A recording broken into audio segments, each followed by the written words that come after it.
good morning, everybody, and welcome to this session. This session will talk about the river cruise experience. We thought it was interesting because actually this is a market that is a niche market, so it's something very peculiar, and river ships actually cruise in very enchanting itineraries and very romantic. They dock in the center of the town, so it's I think interesting to dig into the design of these kind of ships. Today we will talk about design with Lauren West. She is the naval architect for AmaWaterways, a company that is LA based that operates river ships, and David McCarthy, which is the marine development director for AD Associates, which is a design firm based in London. Before starting the session, we would like to remember you that at the end of the session we will allocate like 10 minutes for the Q&A. So if you have some question, maybe keep that for the last part of the session.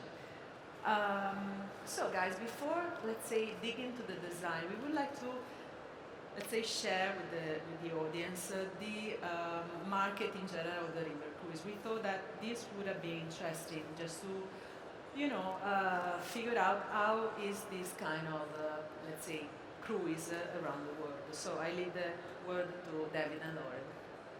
Thanks, Eleonora. Good morning, everyone. Very nice to be joining you. Thanks so much for joining us as well.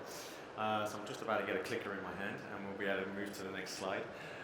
So yeah, we thought that actually it would be worthwhile just giving an indication as to the river cruise market, because it's not just Europe, of course, where you can see here the different key regions, but the key aspect of cruising within Europe is that you are limited by the size of the vessel. So dependent on the river system, you will only be permitted to build a ship of a particular maximum length or breadth, and so that does very much drive the types of vessels for the region within Europe. Things globally, though, get a little bit different, and I think it's important to recognise it's not just Europe. Obviously, there's a high concentration within Europe of river systems, but there's also other areas, the Eastern Europe, the Volga River, for instance, Baltic Canal, Indo-Asia, Africa, in particular the Nile, of course, which is starting to see a re-emergence of brands putting their ships back into Egypt. South America, of course, the wonderful Amazon, and Mississippi as well. So just to give you globally an indication of the river cruise sector, and it is really global, but of course the heart of river cruising is in Europe. Very interesting, David. Thank you. So let's dig into the design. Let's talk about the design for the river cruise, which is the peculiarity of this kind of market, and how we design the river cruises in comparison also to other kind of ships. Yes, I think one differentiation from unlike ocean cruising, which operates year-round and the ships are taken out of service every 5 years for maintenance and renovation work. The river ships, particularly in Europe, operate between the beginning of March through the end of December, sometimes into January. So we have 2, sometimes 3 months every year to plan winter work refurbishments. So not as large scale of work planned as on ocean ships. However, we can do yearly maintenance on the soft furnishings in particular. We can change carpets, we can reupholster chairs and have them delivered back before the beginning of the next season. So that in particular is an advantage for river cruising, I would say. And however, one challenge that comes with this is that all the work is being planned at the same time, and during these months, the factories can be very overloaded, and they get very crowded. So that could be a challenge to navigate that and to plan accordingly, plan in advance. Sure. I think as Lauren said, I think the unique thing is that frequency of refurbishment, and I think what that does for the brands is they're able to keep, the condition, the dilapidation of the ships absolutely, tip top, which is great. Obviously, ocean-going ships have to do, refurbishment and ongoing maintenance even during operations, during service, before their statutory dry dockings. But so I think that's particularly unique, and I think that's an advantage, obviously, for a lot of brands to keep their ships looking as they would like.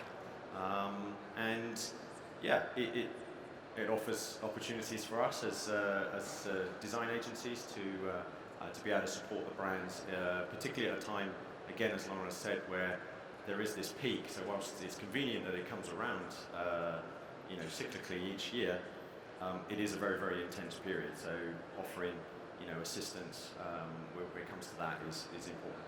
Sure. What about the space?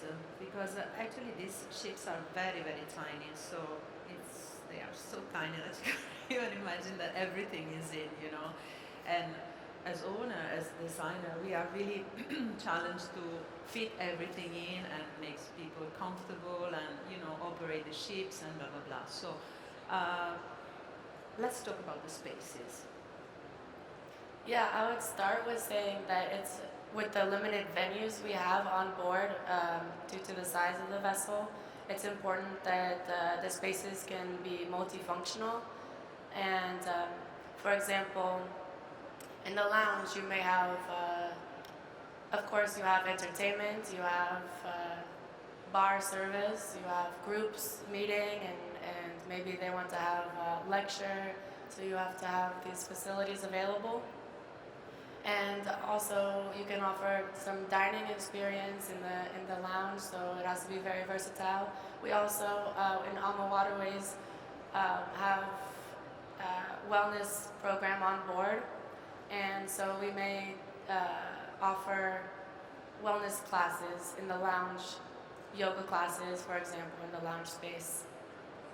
Yeah, repurposing spaces is obviously important, as we indicated earlier. You only have a finite length and a finite, breadth to a ship, and so you do have to be quite creative in ensuring that the spaces can be repurposed during different times of the day. Equally, if it may be on a regular sea day down a river system, or when the vessel's in port as well.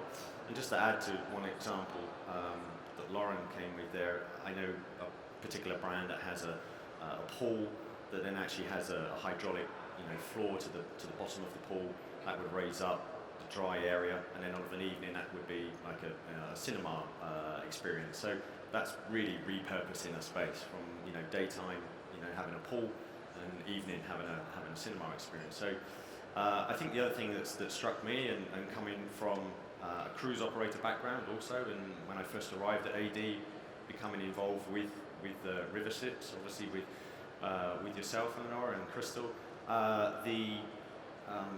the technical spaces obviously are all important. You've got the air conditioning, the electricity, and so on and so forth. And the ceilings are only, obviously only so high, have to be very compact because of getting under bridges, which we'll get onto a bit later. But pushing all of that, all the technical elements, up into the ceiling or through into void spaces is so critical as well. And that's been quite interesting, that I think that there's some lessons learned there within the river market that can translate across into cruise in terms of making best use of space. It's interesting, actually, because we are sometimes used to plan these huge ships, we have space for everything, and the yard takes space for everything, and but then when it comes to really design in a tiny environment, this is really challenging, and that's the key point, definitely. What about the cabins? Because of course, the guests, especially in these little ships, they spend a lot of time in the cabin, and I should say that they have really to be super comfortable, and they have to feel really that they are enjoying, especially again because these ships pass through itineraries that are so picturesque. Let's imagine the Danube, maybe Vienna in Christmas time. You really from the windows you can see incredible decoration, and again it's really really nice. I don't know if some of you never ever cruise in a river cruise, but it's something that I think once in a lifetime you can do. You have to do that because really it's so let's talk about the cabins and how we, let's say, help the guests. Sorry to I think your time in the cabins, obviously, particularly when you're observing the rivers and the places that you're visiting, the cabins almost act as a window, literally, to the outside. So it is about bringing the outside in as much as possible. And I think whether it be French balconies or large format sliding windows, windows, actually, very big. It is about giving that exposure to the outside. So I think that also comes to how you design the interiors as well. You want to provide an environment and a positioning of a lot of the facilities in the room, so that actually your focal point remains absolutely outside, pointing out to the beautiful scenery that you're passing. Yeah, I agree. And another area is following trends of our passengers and of the industry. So that includes technology and having technology in the staterooms, infotainment system, or somehow some connectivity, as well as lighting is important in any hospitality, I think, and wellness trends as well. I mean, just and when it comes to bathrooms, having a spacious bathroom is very, very important. So, especially for American guests or for international guests, I think it's important. They're certainly comparable to today's cruise staterooms and cabins. There's, and as Lauren says, the use of technology in particular to make the experience in your room more connected, but at the same time seamless with the facilities that you have available to you. So they're very, very comparable. Yeah.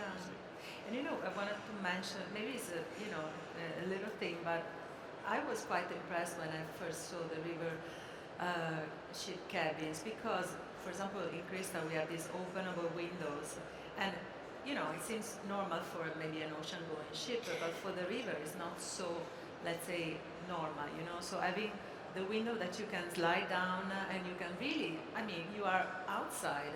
It's really, impressive, I think. So this is also something that maybe can make feel the guest, let's say, cuddle and a little bit spoiled. I think there's parallels to be drawn between cruise and river, and it is that natural connection with the water, but obviously uniquely with the river is that you're literally almost at touching distance exactly. of the places that you're visiting. But I think the thing to add to that, Eleonora, is that a number of the rules and regulations that govern rivers, there are some parallels clearly to be drawn with cruise as well, but there are different sets of regulations and compliance as well.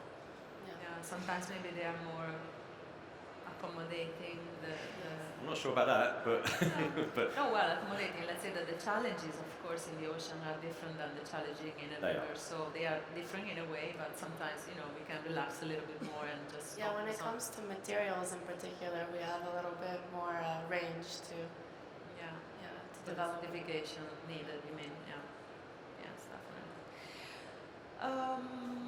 What about the public areas? Because being so, let's say, limited spaces, of course, the guest has to enjoy everything in a small space. So it was interesting what we were discussing before the panel, that we were talking about this experience, for example, that they can have on the wine pairing or the food, the facilities for fine dining and stuff like this. So what about the design of these areas? So can we maybe give our audience some tips on the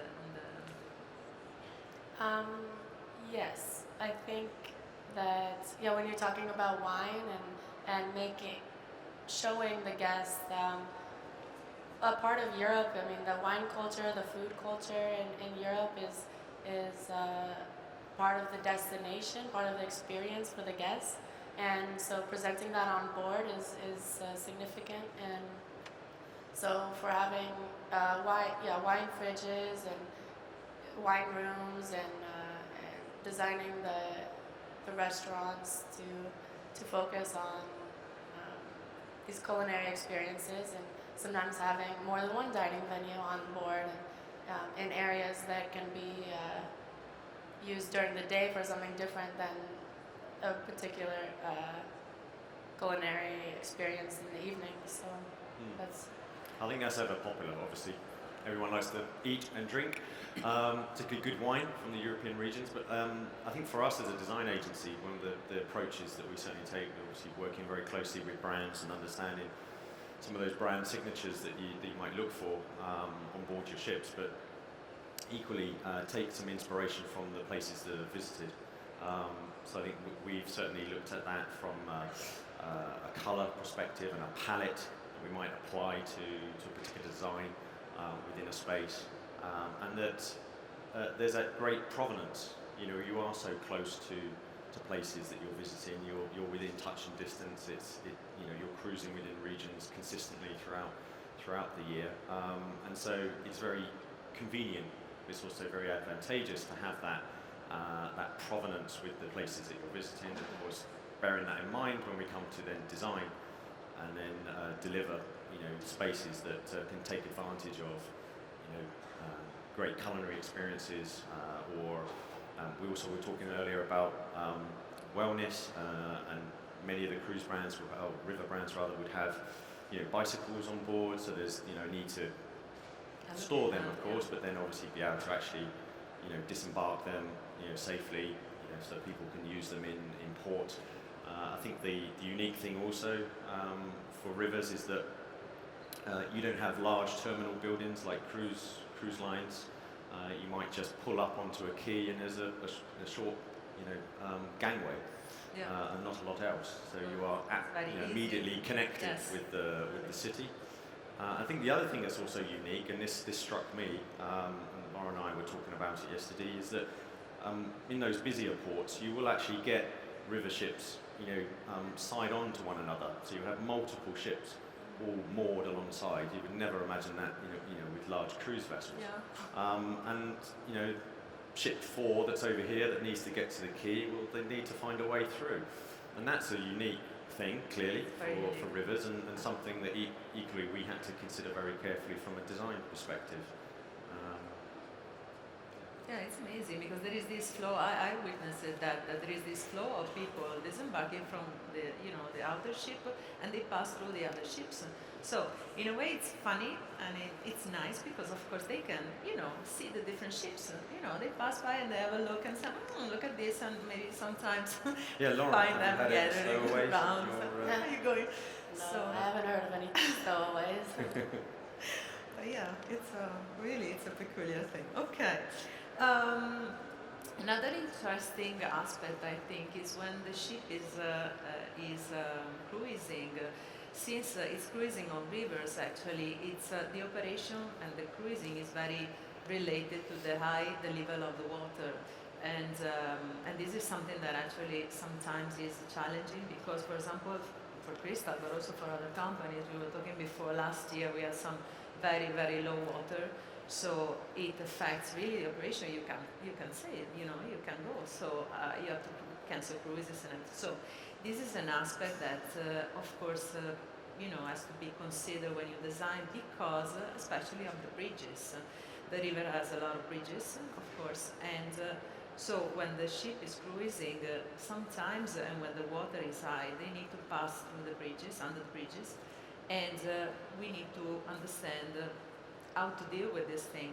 So I think that they can, Lauren and David, they can explain you better how we deal with this problem. As river cruising has developed, the seasonality has also been enlarged. So we're sailing from the winter months, where the rivers can fall quite low, to the summer months where it can be very hot. So you have to be able to um, accommodate the variances of both the river and the weather. Um, so often, last year, as you mentioned, the water levels were extremely low, and it was a challenge for every cruise line to continue operations as much as possible, and then where it wasn't possible, maybe you have two ships that are traveling in opposite direction, and maybe they have to stop in one critical area and disembark the passengers, switch vessels, or come up with a solution with the alternative itinerary. So that is definitely unique for river cruising, and it's a challenge. In addition, the summers have been getting increasingly hot, so it's important on the sun deck to provide enough shade for the guests. However, the bridges are an obstacle, so you have to have everything, all these umbrellas, shade, to be collapsed on the sun deck. And operationally, it has to happen fast. It needs to be handled by a limited number of crew. So those are some constraints, some challenges from the weather in Europe in particular. Yeah, that was an interesting thing that we came across, this need to obviously collapse everything down. I think we had an overall height, I think about 300 mil in the end, so whether it be loose furniture, fixed elements, sunshades, as Lauren says, even pop-up bars, and also some of the wheelhouses, like the captain that obviously operates the river vessel, everything has to come down. A lot of it is automated nowadays, of course, but a large proportion is still manual. And so doing a time and motion study to understand how you would collapse things down, where you would position everything, how long that would take, so that the crew members are well versed in doing that. And that was very, very interesting. I think that the top decks, particularly as Lauren says, with the drier summers or the hotter summers, being able to offer more shade and more opportunities. People naturally will want to come up onto the top deck. So it's a mix about finding a balance between practically the facilities that you want to offer, but also bearing in mind that at some point or another everything is going to have to come down to a lower level. So there are clearly constraints. Yeah, it's quite the job, and actually it's quite funny sometimes when we call the vendors and say, hey, I need an umbrella that go down like 25 what stuff like this. So, and also about as you said, the pop-up bars and all these facilities that we have on the open decks, just to enjoy the open area actually are have to be carefully designed, just to be sure that it's a quick thing and right, there's a break. And it's very attractive for the guests to spend their time on the sun deck, so it's important that you have it open for the guests as much as possible. So you have to accommodate that. You want to be able to close it for just a short amount of time, the least amount of time possible, so the guests can then come and enjoy their time there. Yeah, and also the wind, actually, we didn't mention, but sometimes is also a challenge, so it's more or less the same issue. Yeah, okay, thank you. Shall we talk about the demographic? I mean, the guests, of course, of the river ships are different. It depends on, where the crew is, and of course, the nationalities and everything, and the demographic can change. So there are people that are older that love to have this kind of experience, people that are maybe younger, and I think that this is, so how do we develop the design considering all these aspects? Right. Traditionally, I would say river cruise passengers are older, and that being said, they're also very experienced travelers, and they're educated, and talking about the sun deck, even if they want to spend their time on the sun deck, they want to do so carefully to avoid sun exposure, and so that's why shade is increasingly important. But we also are seeing multi-generational families coming on board, more recently girlfriend getaways, so providing some cabins that have connecting doors is key to be able to offer for those demographics. For AmaWaterways in particular, we have a big wellness, fitness emphasis on board, and so we're seeing more active cruise guests and younger cruise guests as well. Guests that can take advantage of the bicycles, and also these younger guests are recognizing the power of being on a river cruise and spending a night docked in a European city. They can go out and explore the nightlife. Yeah, up to 25% of our guests are participating in wellness activities, whether that's with our wellness host or participating in a more active excursion, such as a bike tour. I think for me, and from a design perspective, there's clearly a lot of parallels that can be drawn with the cruise industry as well, and that's largely born around the brands doing a lot of research, a lot of CRM, so understanding their guests, understanding future guests as well. And so, yes, we're seeing younger people, millennials even, coming away. Some brands are actually actively targeting that younger group as well. I think also that a lot of the feeling about getting away from it all and having a holiday is about having enrichment as well. And I think on a river vessel, certainly to the point that Laura mentioned, being able to spend longer periods of time, in a European city, but then also, learning something as well. That the experience is much more rewarding and much more enriching, if you will. And I think that holidays generally, but particularly those I think within the river cruise market or cruise market, are focusing on those more meaningful experiences. And I think rivers is a fantastic place that guests can enjoy that. Definitely. And I have to say another point that comes to mind is some of the trends that our particular demographics are paying attention to on board our vessels have to do with, again, technology and sustainability. And more guests are curious about how the cruise operators are addressing sustainability issues, from paper programs, printed itineraries, menus, and to how the ship is operating and the mechanically and everything. So yeah, at a concept GA level, there's a lot of focus on those back of house spaces and how you're able to correctly discharge waste and the flow behind the scenes.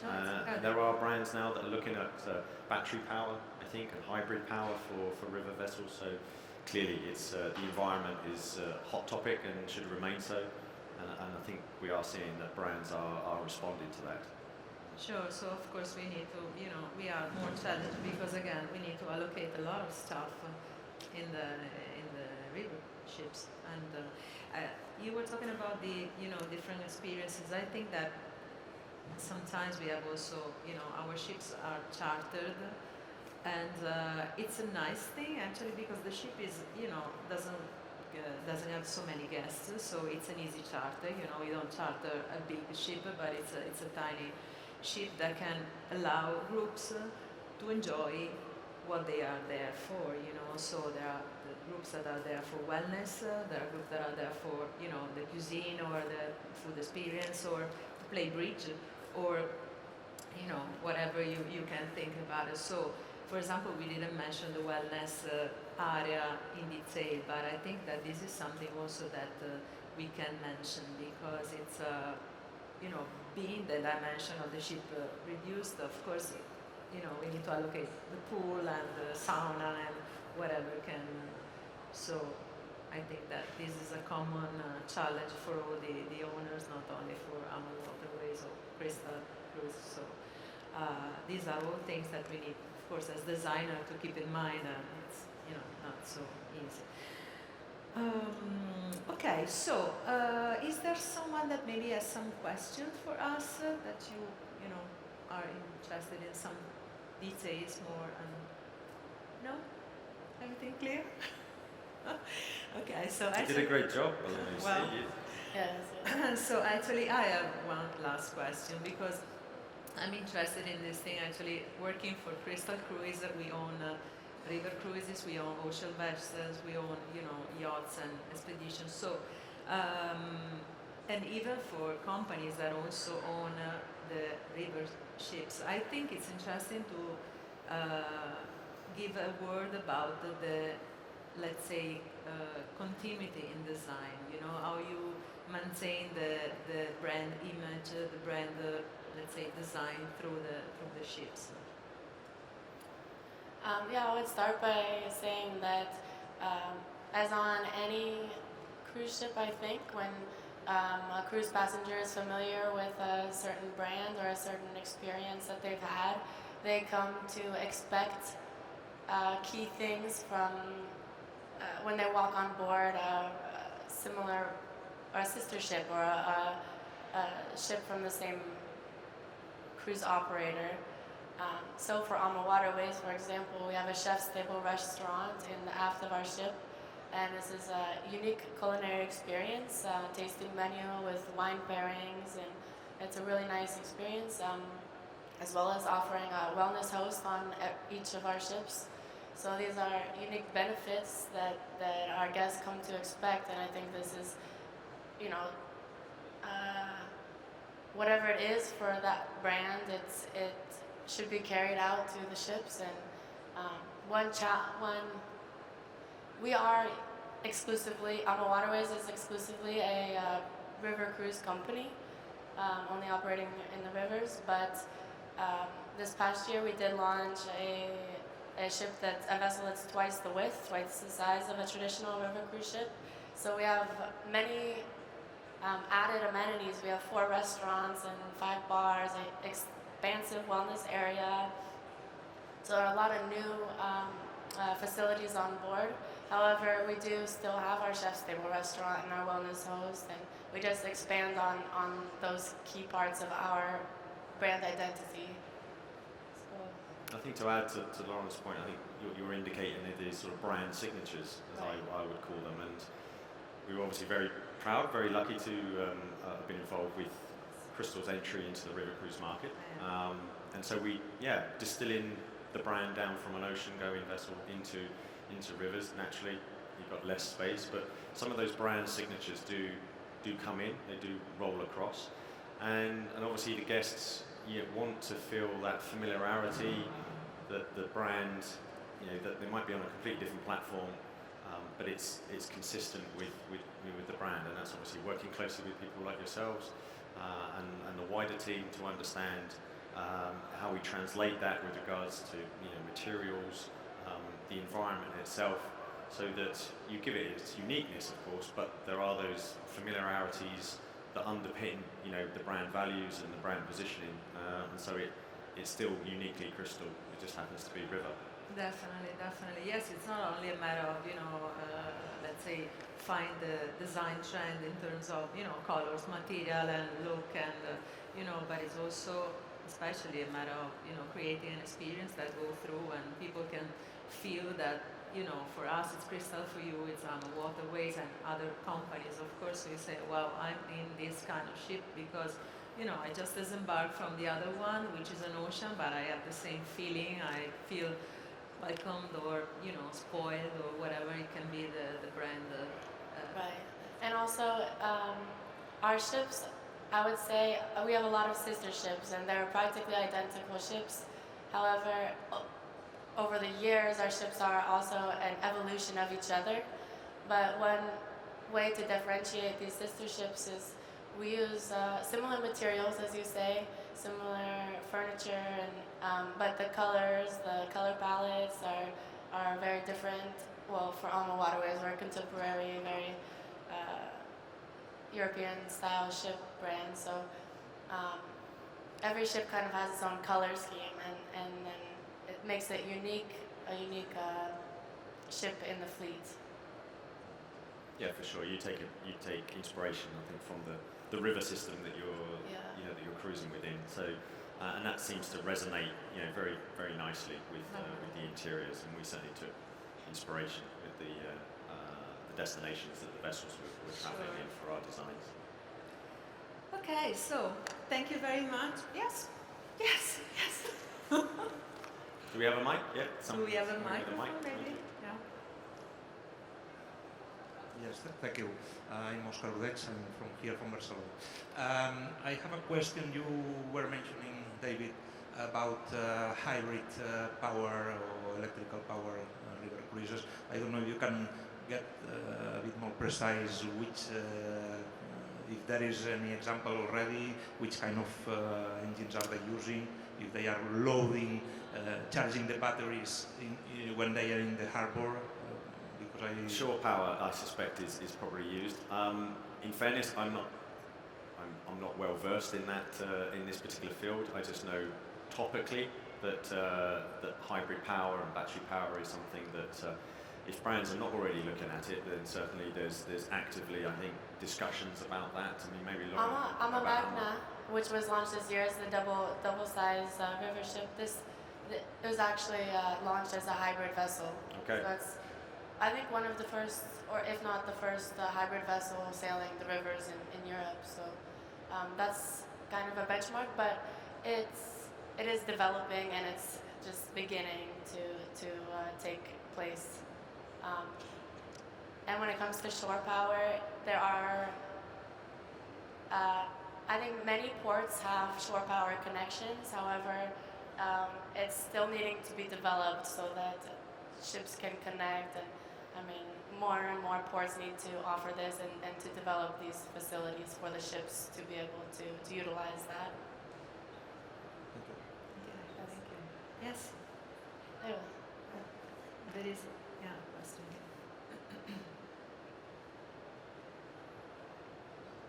You mentioned about having continuity of the brand throughout the design, but how can river cruises become more avant-garde in their design? If you want to have an uber contemporary hotel, something that fits with a more specialized design expectations versus a very generic type of design. Do you see that segmentation and fragmentation happening within river cruises? Or do you have to keep things more suitable for a wider range of Good question. travel? Do you want to start with that one? You can take that. Okay. It starts with the brand, obviously. You know, where are they positioning? You know, they're in the marketplace. You know, their vessels. Do they want to just push that design envelope just that little bit more to have those points of differentiation, or are you looking for more consistent design across the fleet? I think, as Lauren has said, it might be driven by some of the different size of vessels that you have, because then you have some different opportunities, perhaps, particularly with larger vessels. But I think it ultimately comes down to the brand positioning, where they want to take their designs going forward. So I think it's very easy to be able to translate avant-garde or a Scandi design or something very distinct. But it's really, I suppose, another way perhaps to look at it would also be from a brand's perspective about asset management and continuity of materials and replenishment, and having, particularly if you have a number of vessels, just the volumes in terms of procurement and purchasing. But yeah, we'd like it to be different every day of the week. But it's really, how the brands choose to reflect their brand in terms of design. Yeah, personally, I think that whatever the brand, focus, in any case, there is a development, which is a nature thing, because, we can think that in 20 years we will have the same cabin or the same facilities that we have now, But personally, I think it's a progress that goes without saying, because, once you begin to upgrade and you see that the guests receive very well, and then, of course, you apply also to our other ships. And so, again, it depends on the brand. There are, for sure, more, let's say, some brands that are more into this, other a little bit less, and it depends on the clientele, of course, because if the age is maybe 70 plus, it's a little bit difficult to make them understand the plus of this kind of design. But again, in general, more or less. I think it's something that is, coming. So. Design is having, obviously, that's why we have shows like this. Is having such a focus, and I think design is more and more accessible to us. Everybody nowadays. I think we all probably think we have a design eye in some way, whether that be through product or through the built environment. And I think it's something that we've seen land-based, and now it is translating very much so to ocean-going and river environments, and people are looking for things that are inspiring and that have a design-led approach. And functional, of course, it still need to work. Of course, it can be translated and in different ways, but of course we try to so. Yeah, I think for the river ships being so small, functionality is definitely key, and also the spaces you're designing are a lot smaller. So the materials that you require, the orders are actually, sometimes the orders are smaller than the minimum order you can place. So you have to be negotiating with suppliers, or because the price can just go, be very expensive. But so it gives you a little bit of freedom to, introduce some bespoke design or something unique to these small spaces. But also there are some challenges with that as well. Thank you. Okay, guys, I think we are done. And in thanking you, of course, I invite you to cruise with the river cruises, which will be very nice for you and for all of us. So, thank you very much.